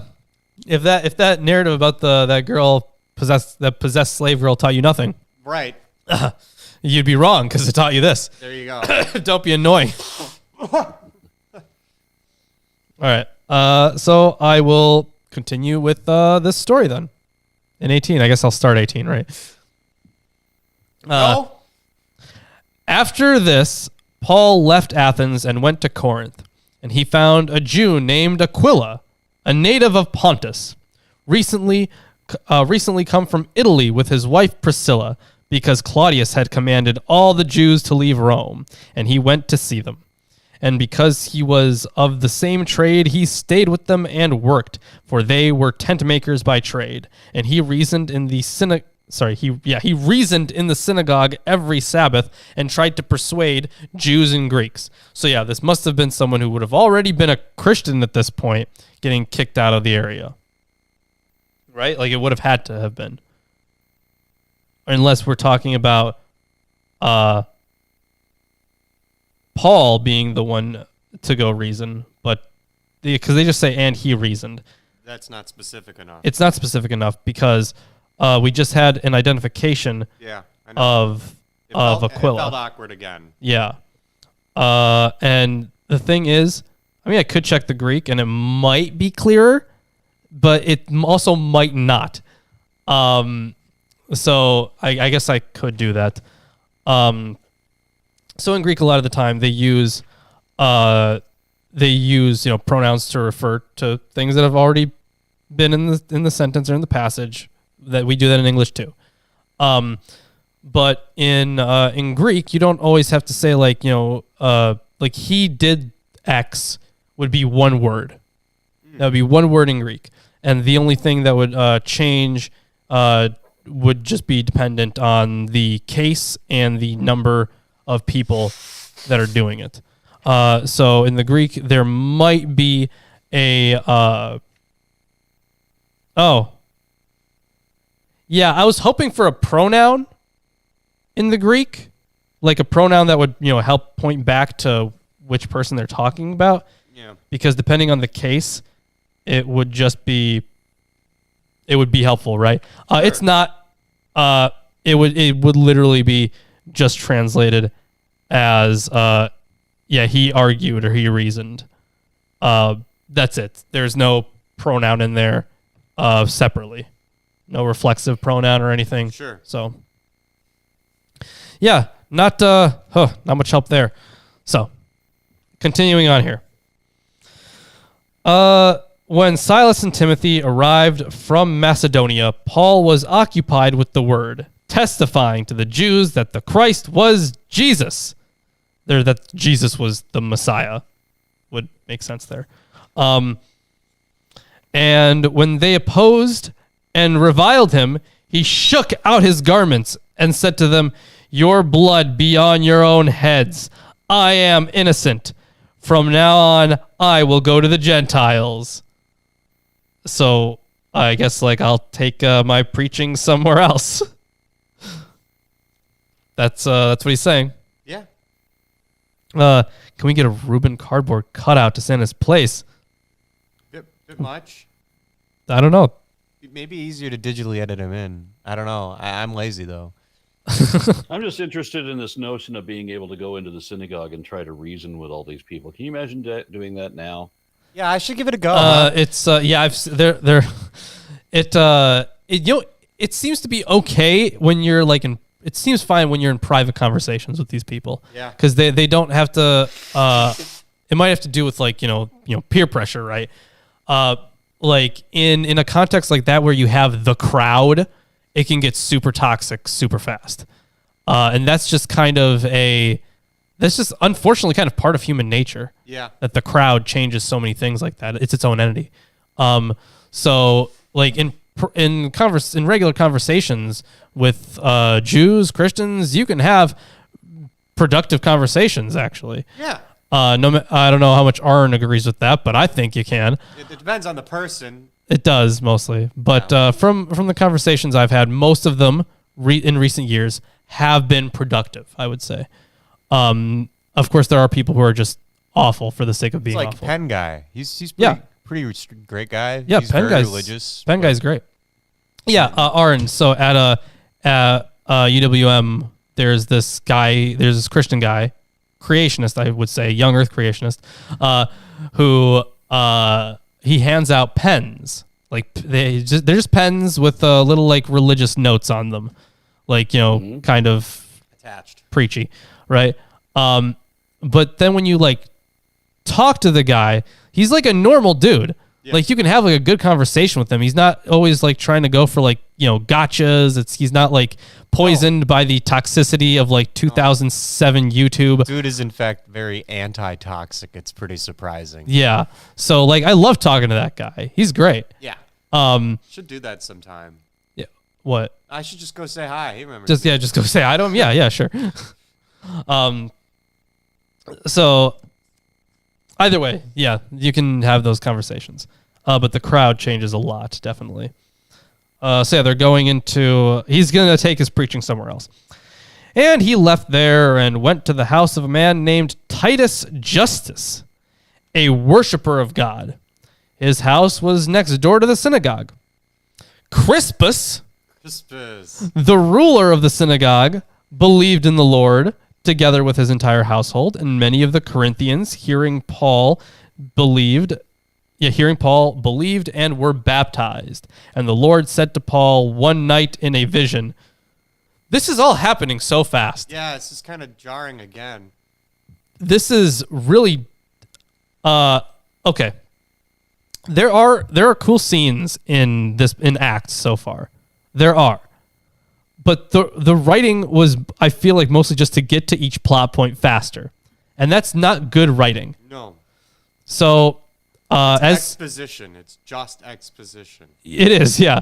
And we noted before that Acts was the only gospel. So Acts was Luke would have been the only gospel good enough to get a sequel. Right. The sequel sucks. Yeah, well, that's sequelitis. Yeah, the sequel has some cool things in it, but it's poorly written. He really rushed through this thing. Like, it's really... Almost feels like a different author. Yes, Klaus, I'm accusing the Holy Spirit of being a bad writer. Yeah. I've read some of its other works. I have to agree with you. Yeah, there are quite a few. There are some books I think you will actually like in the Bible, though, Aron. Straight up. I think you'll love Ecclesiastes. Oh, my God. Ecclesiastes is my favorite still. Absolutely. That's my favorite. That's the one piece of wisdom that I respect. Yeah, exactly. Wow, we agree entirely. Excellent. Yeah, Ecclesiastes is great. Ecclesiastes 3:18-21 is my favorite Bible quote. Oh, see, mine is Ecclesiastes 1:2, I think. Everything is meaningless. Completely meaningless. I love it. It's the absolute best. Stand by wholeheartedly. All right. All right. Let's see. Right, because this guy. Here's a whole bunch of characters, and he's getting a vision. Right. So, what did God say to him in his vision? Do not be afraid, but go on speaking, and do not be silent, for I am with you, and no one will attack you to harm you, for I have many in this city who are my people. So that's already kind of been described, right? Like, we just had a few people listed that are part of it. But, like, why couldn't he have helped this way before? Like, I know that in other cities, there wasn't as many, big kahunas that were believers. Where were the giant eagles all of Lord of the Rings? They could have been there. Yeah, right. They could have been there. I feel like I could have done something. Even if there weren't, a whole lot of people on the ground for him, he could have done something. Either way, so, yeah, he stayed a year and 6 months teaching the word of God among them. But when Gallio was proconsul to Achaia, the Jews made a unified attack on Paul and brought him before the tribunal, saying, "This man is persuading people to worship God contrary to the law." But when Paul was about to open his mouth, Gallio said to the Jews, "If it were a matter of wrongdoing or vicious crime, O Jews, I would have reason to accept your complaint. But since it is a matter of questions about your words and names and your own law, see it yourselves. I refuse to be a judge of these things." They are essentially replaying the whole Pilate thing again, except Pilate kind of did eventually, like, this is his argument. Yeah. His argument was like, this is your own thing. He didn't break the law. Right. But the same argument, though. Right, he was just looking for, like, any kind of defense from Jesus. Right. But Jesus easily could have gotten out of that, first of all. Like, it would not have been complicated for Jesus. Because he was like, that's what you say. Well, what happens here? Let's find out. Yeah. And he drove them from the tribunal, and they all seized Sosthenes, the ruler of the synagogue, and beat him in front of the tribunal. What? That's random. Yeah. Hey, let's grab this random guy who was never mentioned before and beat him up in front of the tribunal. Problem solved. But these guys are real swift. But Gallio paid no attention to this. He just turned around and looked the other way. Gallio, listen. What is up with this reading? Oh man. I'm looking for something from. Remember, this is God's word. God has one book, one opportunity. Well, he has many opportunities. I'm grasping at strings for a narrative. Where's the narrative? Yeah. What happened? Is this supposed to like imitate? Is this supposed to imitate the shit? What's his name? Barnabas or Barabbas? Who was Barabbas? Barabbas? Okay, it was Barabbas. Okay, yeah, the guy who was in place of Jesus. Yes, maybe. Or he was like Very switched loose. out. Like he was released, right? Yes. The criminal. Yeah. Yeah, during the crucifixion. I think that was him. Yeah. So is this like some weird play on that? Yeah, it's like if Barabbas got beat instead. I don't know. Well, let's keep reading. I'm not sure there's any, unless there's commentary that's helpful here. Yeah, I'm looking for something on Sosthenes and why they just beat the shit out of him. Who is he? Why is he here? Well, he was like the head. Yes, he was the head guy in the synagogue. Yeah, but punishing random. him for wasting Gallio's time. And he didn't care. And Gallio didn't give it. Yeah, he didn't care at all. It's very random. Let's keep going though. Yeah, I guess this is by their own decision, right? Either way, after this, Paul stayed many days longer, then took leave of the brothers and set sail for Syria. Bye. Yep, bye. More transition. And with him Priscilla and Aquila. At Cenchreae, I don't know how to pronounce this. Or where that is. Okay, I'm gonna check. But either way, at Cenchreae he had cut his hair, for he was under a vow. So this place. This is random again. It is random. And then he went to his favorite bar. Who the fuck cares? Because of a vow that it was taken. How does this matter? I'm asking the exact same thing. What the fuck's going on? God's word. This is God's unchanging word for all people of all time, and we need to know. And he got a haircut. His dancing girls. We need to know that he brought his dancing girls, Priscilla and Aquila. Yeah. Because those two names rhyming together like that, they got to be a stage act. And we have to know that he got a haircut. That's right. It was the style at the time. because he lost a bet. Yeah. Apparently. Yeah. And we need to know that. We don't need to know what the bet was. That sounds like a more interesting story than all the rest of the crap. Too bad. God does not think that's important, Aron. I'm sorry. You only get what God thinks is important. Which is garbage. Hot garbage. Anyways, what do we got, Lawrence? Well, right now, I'm looking to see anything on this vow.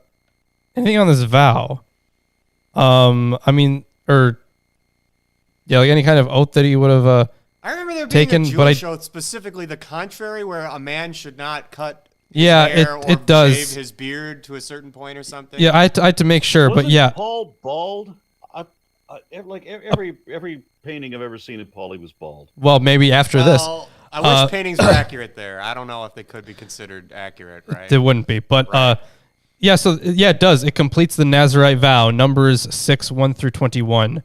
Acts does not indicate why Paul took a vow, but uses the ritual action to portray him as observing Jewish law. There are lots of other ways. That's why it's important, I guess. Yeah, that's literally it. That's why it's important. Wow, thanks for observing. Yeah. So he obviously thought that the law applied to him then, right? So when Christians would be like, you're under a new covenant, right? It would be a new covenant, but there are still things from the old covenant that is to be considered in the new. So I guess that's where you have to. I guess that's where your theology, your form of Christianity comes in. Yep. Either way, yeah, it was for the Nazirite vow. And then other random fact, and then he found a gourd, and they worshipped the gourd. Maybe he did. You don't know his life. And they danced. But after this hair cutting, they came to Ephesus, and he left them there. He just left them there. But he himself went into the synagogue and reasoned with the Jews. When they asked him to stay for a longer period, he declined. But on taking leave of them, he said, I will return to you if God wills. And he set sail from Ephesus. Thanks. So he took Priscilla and Aquila with him and left them there. Great. Why? I don't know why. Please, I want to know. There's so much. There's so much. This author sucks. It is pretty bad. Yeah, the conventional and doubtless the earliest extant text is odd. I would certainly agree. Had the narrator said that Paul left the couple in Ephesus and continued his voyage, the object would be clear. Instead, I'm losing it, man. hold on. Instead, he left them there to translate literally, but went to the synagogue alone without Priscilla and Aquila, only to decline a request for more with a promise of eventual return. The narrator is whetting the reader's appetite. Is he really? Is he? Terrible author if he thinks that. Yeah. Oh, thank you, J.H. Yeah, look how few women get names in the Bible. I mean, Seriously. there's very few women that they're worthy of getting names. Who was it that had a these wife two- that got named once?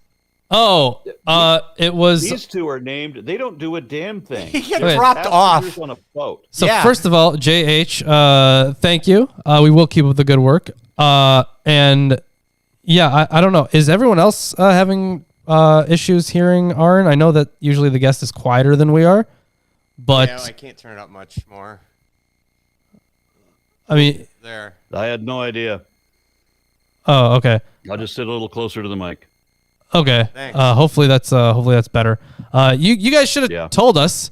That would have been nice. So, yeah, the reason we usually keep the mic thing low for guests is because We have an interference signal that's really toxic. it's the thing is I don't even know if it comes through on stream that much. It does if I boost past a certain point. I can only, like, on this, on the road audio board, I can only boost it up to like 70%, or else it starts being, I know it's, I did tests on recordings to make sure.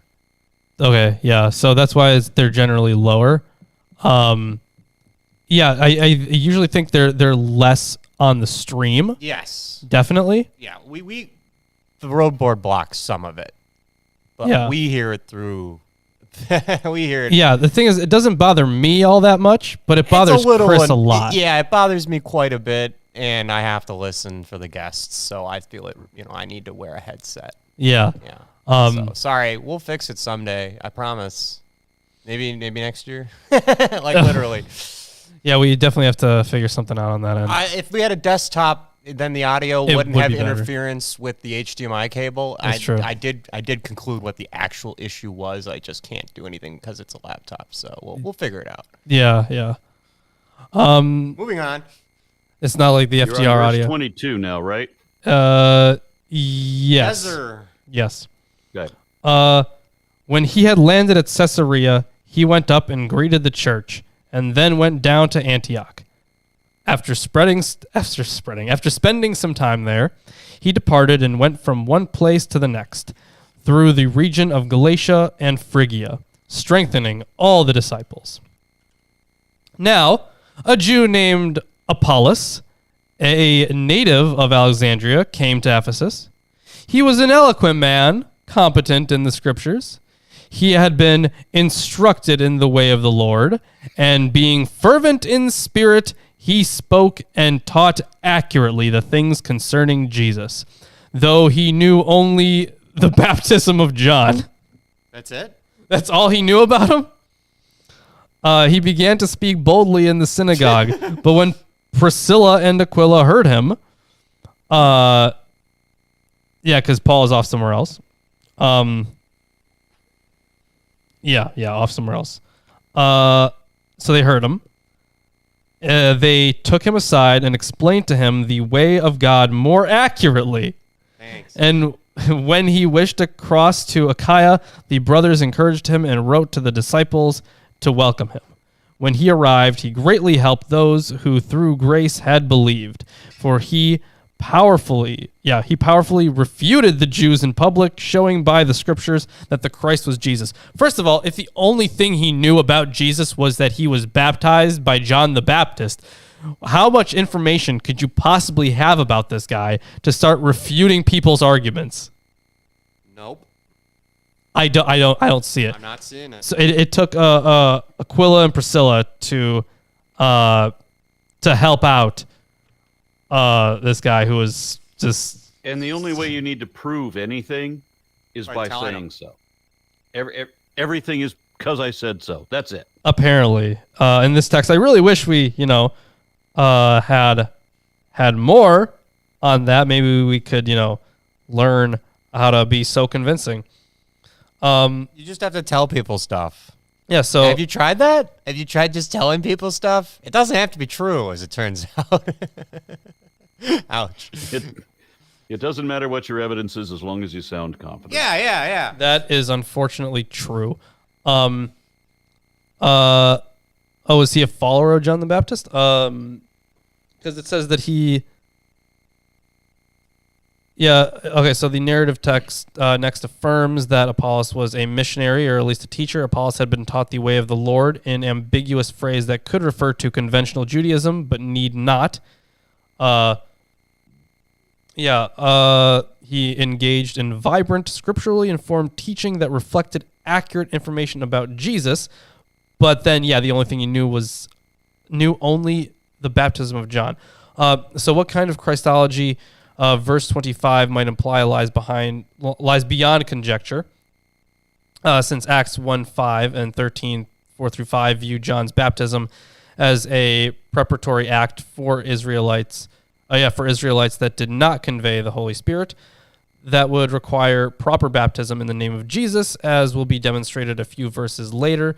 Although it seems to cut the Gordian knot, the best solution is to view the baptism of John as a Lucan cipher for inadequate doctrine and rite, not explicitly false teaching.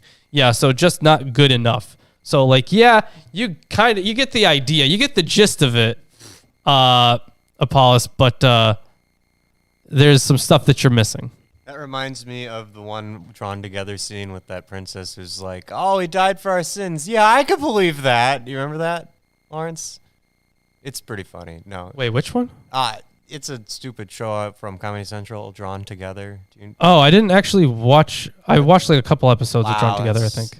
Yeah, it's a funny thing about shows like that when they are both too adult and too immature. Yeah, they're weird. They're borderline. Almost like South Park if it was made by preschoolers or something. Yeah, almost. I think I only watched a few episodes of that. It's pretty good, hit or miss. It's probably dated now. It's probably really offensive in some ways. Yeah, definitely.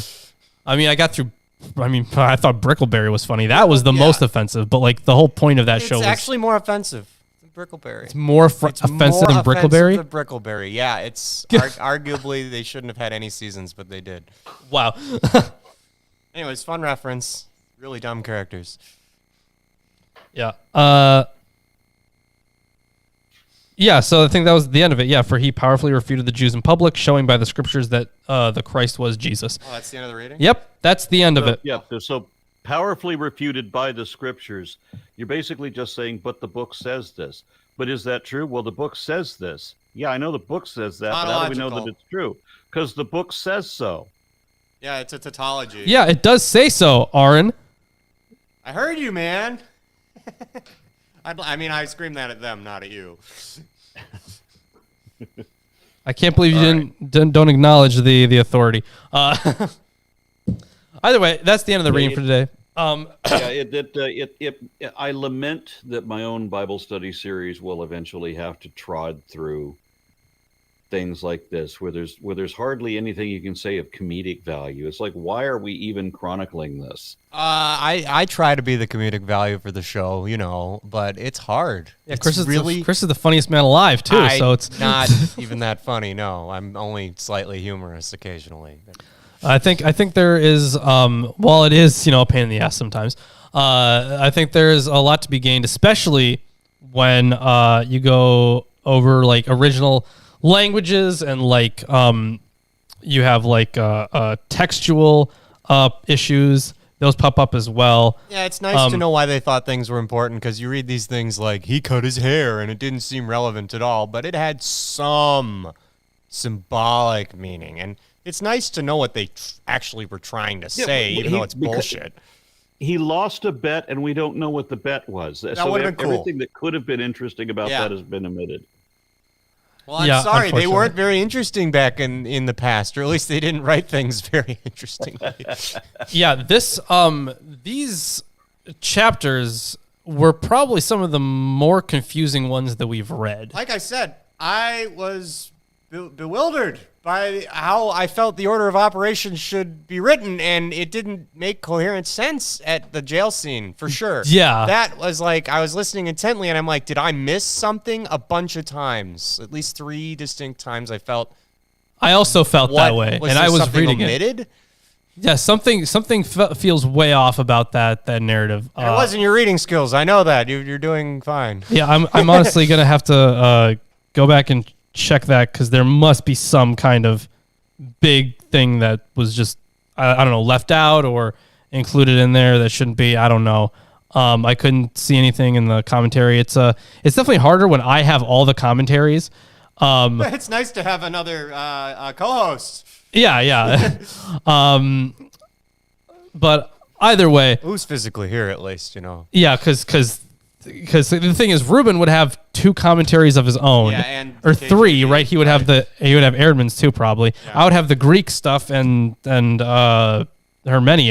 So like, we gotta split that workload. I was using the annotated New Testament and the Greek stuff and Hermenia as well. But like, I couldn't like juggle all those plus the other commentaries we have on this table. Well, I enjoyed being on the show with you guys today. Oh, thanks. Yeah, I did. I do have a number of other things I got to jump into, because I kind of always do. All right. Very much appreciate it. We're ending the show now anyways, so. Yeah, we're about to get out of here. Hey, if you guys enjoyed the stream, make sure you drop a like, subscribe. Hey, if you guys like what you see, also you should become a patron on Patreon. You get a lot of cool rewards. You can win T-shirts. You can win books. You can be on the show. You can join us in our after shows. Get access to all of our scripts as well. Let's see what else we got. So we can't pin any merch right now. I don't know why. Because for some reason it's not popping up in the merchandise section. I have no idea why. But either way, links are in the description. You can go to our Teespring to get yourself a shirt, or you could win one through our giveaways on Patreon. We also have an Amazon wish list. You can get books. You can buy us books. We'll put them right here on the table to give you more commentary, or they will be for us to read and use as sources for videos. So you are investing in your own education. Good for you. You're a productive civilian. We also have Facebook and Twitter. Free to follow us on those platforms. All links to everything are in the description below if Nightbot is not posting them. But either way, thank you everyone for joining us. Aron, thank you for being here. Go subscribe to Aron Ra, by the way. I don't know how any member of my audience wouldn't already know who Aron is and already be subscribed to him. Because like I'm like so minor in comparison to Aron. Like Aron's the great. He's the GOAT. Shut up. So if you're not watching Aron stuff, you really should. Yeah, exactly. See, John Hopkins. Yeah, I found you guys through him.